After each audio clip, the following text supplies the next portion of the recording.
just to get out of the way, can you just explain that turnover, The inbound? inbounds, yeah. Brouhaha. So what I said to him, and I said, are we redoing this play? And the time was different. And so I'm looking at our players to make sure they're lined up to go where they're supposed to go on the second one. So to me, if we're redoing this, we can still run the base and throw the ball on the baseline. So that was my error, because that's a vague question in my. Instead of saying, "Hey, can we run here? Can we pass it?" But the time was different. But in the process of everything, I'm not locked into the time.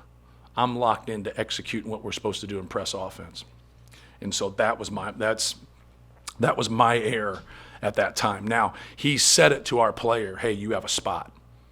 And when he says that to your spot, that should have registered there. But it's also my job to get that clarified before. I was once again looking at our guys to make sure they were lined up correctly for the play we called, because we were doing the same thing we had done before, if that makes any sense. Sure.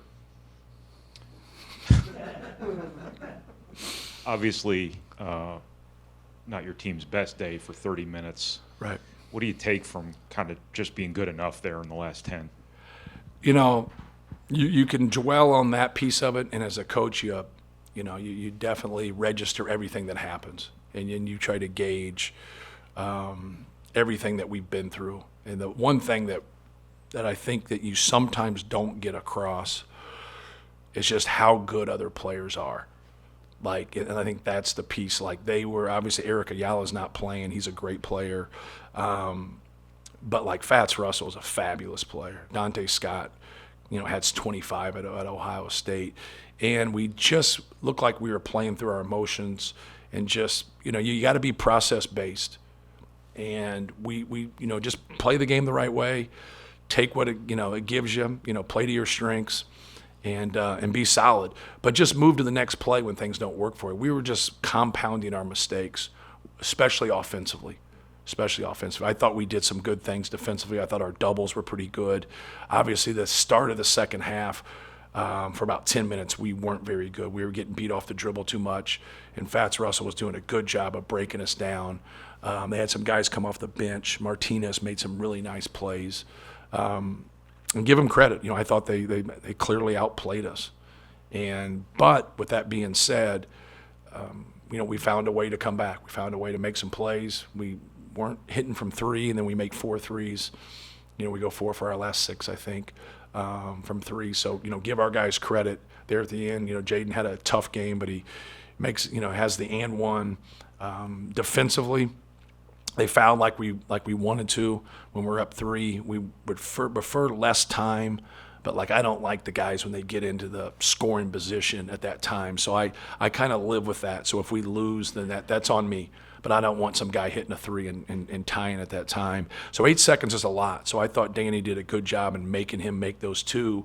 And just, you still got time with a fast point like that. Obviously you got to, catch the basketball and get fouled, make your free throws, and we're gonna do it all over again. So I'm not gonna let them just dribble down and and make a 3 at that time unless they're shooting a half quarter or something.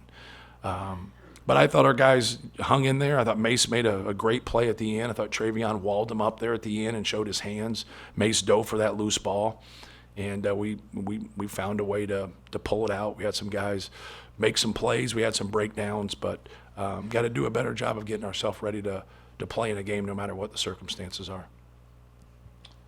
The game did kind of change when the 3s started falling. Do you feel like their energy is still kind of tied to their offense, tied to their ability to score quite a bit? It's definitely there. I don't know how to quantify that, to say that, but there's no doubt it's definitely there. We feed off of scoring, and we play better all around when we score the basketball. And I think the frustration sets in for our guys. I think we have too many guys that play off their offense instead of just, like I said earlier, being process-based. Make good decisions, take good shots. If it goes, great. If it doesn't, move to the next play and get yourself ready. And we compound our mistakes. We allow that to affect our play. You've won a certain way this year. This was not the typical way that you won a game. Right. Can this help your team as you get deeper into this season to maybe have to win a different way than you're accustomed to. I sure hope so. You know, it's not obviously the way you draw it up, but we've been down 10 probably 3 times, I think, this year, and been able to come back and win games. And just try to keep your poise and stay with it. Sometimes you're in those games and you have kept your poise and you have played okay. The other team's just, you know, pretty good. And you just got to stay with it. And the Villanova game is probably the one that jumps out. But we score 11 straight field goals, and they miss free throws. So it's a good recipe when you're down 10 and you make 11 straight field goals.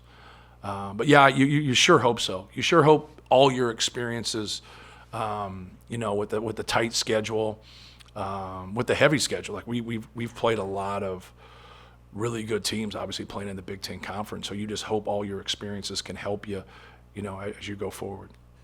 Obviously, it wasn't the first time in Trey's career. He kind of carried you there to the Right. final few minutes.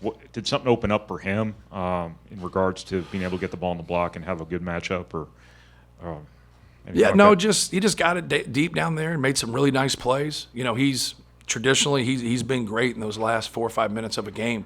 And Zach actually, got us going there when we were down. And Zach had a good 4 or 5 minute stretch, and then Travion came in and had a good 4 or 5 minute stretch. And that's what you need. Give Travion credit because he did a really some good things on the block, but he also came over and helped side D and showed his hands and didn't commit that foul.